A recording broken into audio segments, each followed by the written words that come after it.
name is Nur Anzulaika binti Abdul Aziz. My metric number is 299771. So, what is my background of study of this research? So, globally, payment methods are shifting from cash to digital transactions. Around 66% of adults worldwide now use digital payments, mainly due to the widespread of the use of smartphones and improved internet access. Digital payments have become a common and convenient method for everyday transactions. While in Malaysia, the adoption of digital payment has grown rapidly. In 2023 alone, there were 11.5 million e-payment transactions recorded. Malaysia is also ranked among the top countries globally in terms of digital wallet usage, showing that digital payments are becoming a major part of daily financial activities. Within the university context, students of University Utara Malaysia are active users of smartphone and the internet. They frequently make low-value daily transactions such as for food, transport, and services. Due to convenience, speed, and ease of use, digital payments have become a preferred payment method among students. So, what is the problem statement of this study? Although digital payments are growing rapidly, their adoption among university students remains uneven. In Malaysia, many students continue to use cash despite being aware of digital payment systems, mainly due to concerns over security and trust. At University Utara Malaysia, cashless facilities are widely available, yet students do not consistently rely on digital payments. They often switch between cash and digital methods depending on promotions, peer influence, and perceived risk. This situation is influenced by consumer preference, income constraints, and price-related factors such as discounts and transaction fees.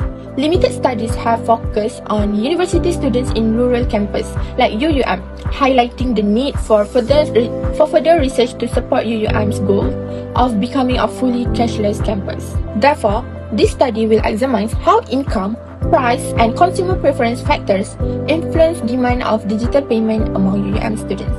Based on the problem statement, this study is guided by three main research questions.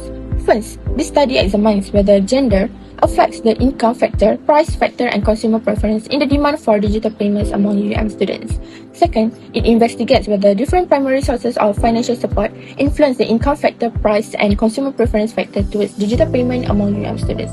Third, the study explores whether there is a significant relationship between the income factor, price, and consumer preference factor in determining digital payment demand among UUM students. The general objective of this study is to analyze the relationship among the income factor, price factor, and consumer preference factor in the use of digital payments through e-wallet among UUM students. Specifically, this study aims to examine gender difference in income factor, e-wallet pricing, and consumer preference among UUM students. It also seeks to assess the effect of different primary sources of financial support on income, price, and consumer preference factor. Finally, this study aims to investigate the relationship between income factor, price factor, and consumer preference in influencing digital payment usage among UUM students. Next, I will explain the part of theoretical and empirical review. For theoretical review, this study applies two main microeconomic theories to explain digital payment adoption among UUM students. First, the theory of consumer demand shows that students are more likely to use digital payments when their income is higher or when incentives like rewards and zero transaction fees are offered. Second, the theory of consumer preference explains that students choose digital payments over cash due to factors like convenience, security, ease of use, which is increase their satisfaction and preference for cashless transactions. For empirical review, previous studies highlight several key determinants of digital payment adoption, which is income effect usage. Students with higher allowance or scholarships tend to adopt digital payments more frequently.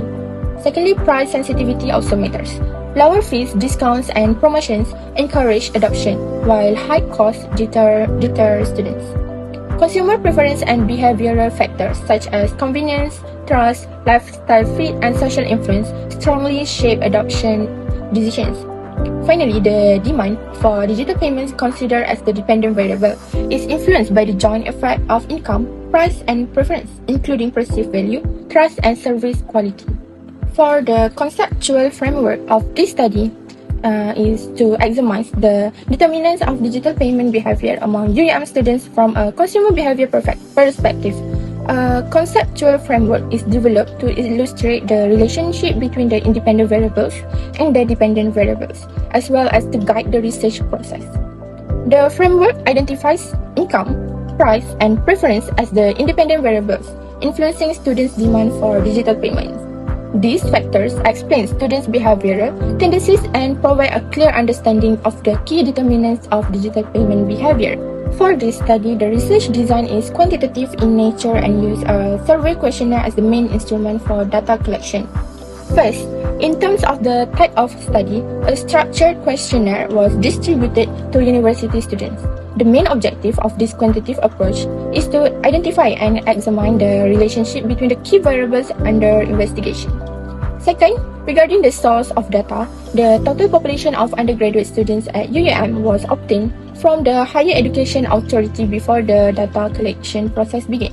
This to ensure that the sampling process is based on accurate and official population data. Third, the unit of analysis refers to the level at which the data is analyzed. In this research, the unit of analysis is individual undergraduate students from various colleges, schools, and academic programs at UUM. Fourth, the population frame consists of 19,685 undergraduate students. These students are distributed across three main colleges, namely UUM CA with 5,015 students, COB with 10,571 students, and Colgis with 4,099 students. Finally, in terms of sample and sampling technique, the sample represents a subset of undergraduate students selected from the total population. A proportional sampling method was applied to ensure fair representation from each college. As a result, UMCOB contributed the highest number of response, followed by Charles and Leslie Colgis. Next, let's look at the demographic background at the respondents. First, the respondents were equally distributed by gender, with male and female each making up 50% of the sample. When we look at age, the majority of respondents were between 20 and 22 years old, representing 52.7%. Regarding to their faculties, most respondents were from the College of Business, accounting for 49.3% of the total sample. Looking at their year of study, the highest proportion were Year 3 students, representing 38%. Finally, the main source of financial support for the respondents was PTPTN, with 31.3% relying on this source. Next, we move on to the descriptive analysis of the study. Descriptive analysis is used to objectively describe the nature and scope of a variable. In this case, factors affecting the demand for digital payments. It helps transform raw data into meaningful information without extending conclusion beyond the data itself. In this study, descriptive statistics were applied to 150 valid respondents to examine three main variables: consumer preference, income, and price. Mean scores and standard deviation were calculated to measure the consistency to the responses. The results showed that the mean scores for all three variables range between the 4.3060 and 4.3793, which is considered as a moderate level since a score below 3 is low and a score of 5 is high. Among the variables, consumer preference had the highest mean score of 4.3793, indicating that it is the most significant factor influencing the demand for digital payments.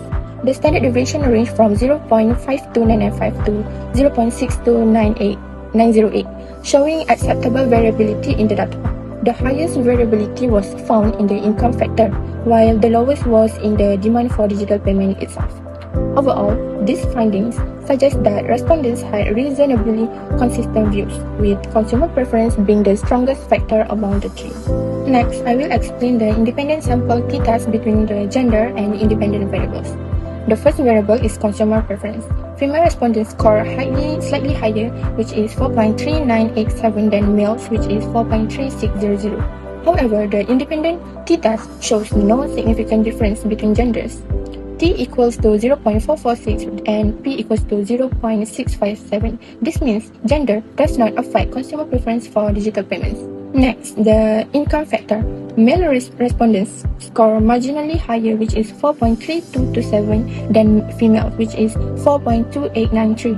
The t-test shows no significant difference between gender, which is the T equals to 0.324 and the P equals to 0.747. Therefore, gender does not influence income-related demand for digital payments.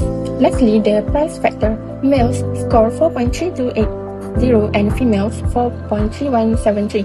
The t-test indicates no significant difference, which is the t equals to 0.116 and the p equals to 0.908. Hence, gender has no effect on price perception in digital payment usage. Next, I will explain the result that I got from hypothesis testing, which is one-way ANOVA. One-way ANOVA was conducted to see if consumer preference for digital payments differ across different sources of financial support, including JPA, MARA, PTPTN, and parents' allowance. The result showed no significant difference in consumer preference based on financial support, which is the F is equal to 1.584 and the P equal to 0.145 is more than 0.05. Therefore, the null hypothesis is not rejected. This indicates that students' adoption of digital payments is not influenced by their sources of financial support. Instead, factors like convenience, ease of use, and perceived security play a more important role in usage of digital payments. Next, the results of income factor across sources of financial support show no significant difference, which is the F equal to 1.671 and the P is 0.121, which is more than 0.05. So the null hypothesis is not rejected. This indicates that students' source of financial support does not significantly impact the income factor in their digital payment demand. Factors like perceived usefulness, ease of use, and technological convenience are more influential in determining digital payment adoption. The result of price factor across sources of financial support show no significant difference, which is the F equal to 1.734 and the P equal to 0.106, which is more than 0.05. So the null hypothesis is not rejected. This indicates that the source of financial support does not significantly affect students' price sensitivity when using digital payments. These findings aligns with previous research showing that perceived cost or price has minimal influence on mobile payment adoption. Next, multiple regression model. The first one is consumer preference factor. The coefficient is 0.095 with a p-value of 0.241. Since the p-value is greater than 0.05, the relationship is not significant. Consumer preference does not have a significant effect on students' demand for digital payments. Second is the income factor. The coefficient is 0.265 with a p-value of 0.001. Since the p-value is less than 0.05, the relationship is significant. Higher income increase the demand for digital payment among students. The lastly is price factor. The coefficient is 0.416 with a p-value of 0.000. Since the p-value is less than 0.05, the relationship is significant. Price-related factors strongly influence students' demand for digital payments. Now, let's look at the policy implications of this study. First, income and price factors are the main drivers of students' demand of digital payments. Second, policies should promote financial literacy and digital money management, helping students manage online transactions responsibly. Third, pricing incentives like reasonable transaction fees, discounts, cashback, and reward programs can encourage the use of digital payments. Finally, policymakers should focus on structural and economic factors rather than only personal preference, as these have a stronger impact on adoption. Next, for limitation of this study, first, the study only involved undergraduate students, so the findings cannot be generalized to other universities or demographic groups.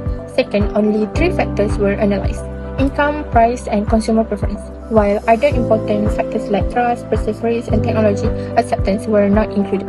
Finally, this study used a cross-sectional survey, which may have response bias and does not allow for cause and effect conclusions or tracking changes over time. For future research, this study can be extended by increasing the sample size and including students from other public and private universities to improve generalizability. Future studies are also encouraged to include additional factors such as trust, perseverance, social influence, and technology acceptance to provide more comprehensive understanding of digital payment behavior. In addition, different research designs such as longitudinal studies or qualitative and mixed method approaches can be used to capture changes in behavior over time and gain deeper insight into students' experience with digital payments. In conclusion, this study examined the determinants of digital payment demand among UM students, focusing on consumer preference, income, and price factors. The findings show that income and price have a significant and positive effect on the demand for digital payments, while consumer preference is not significant. Students with higher financial resources are more likely to use digital payments, and price incentives such as low transaction fees, cashback, and promotions further encourage usage. Overall, this study highlights that financial capability and price incentive are the key drivers of digital payment adoption among students, and these findings can support effective policy and institutional strategies. Thank you.